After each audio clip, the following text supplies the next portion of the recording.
Administrata tatimore është duke përgatitur një strategji të re për vitin 2026, me fokus vendosjen e kontrollit më të fortë mbi sektorin e turizmit, një nga shtyllat kryesore të ekonomisë, por edhe ndër më problematikët për sa i përket informalitetit.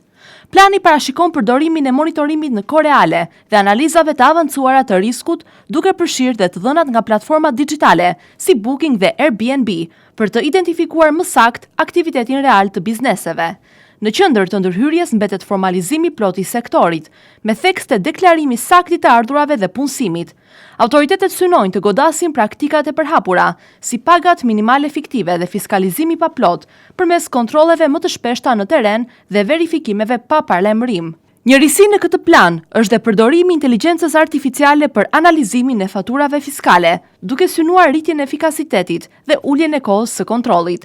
Paralelisht, tatimet do të ndjekin në kohë reale ofertat dhe çmimet në tregun online të akomodimeve, për t'i krahasuar me deklarimet zyrtare dhe për të kufizuar hapësirat për evazion. Fokusi do të shtrihet edhe tek segmentet e turizmit alternativ, siç është agroturizmi dhe turizmi malor, ku evidentohet një nivel më i lartë informaliteti.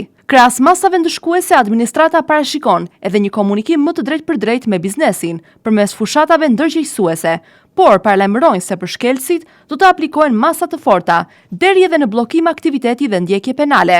Objektivi final mbetet arritja e përputhjes së plot mes xhiros së deklaruar dhe faturimit fiskal deri në fund të vitit 2026.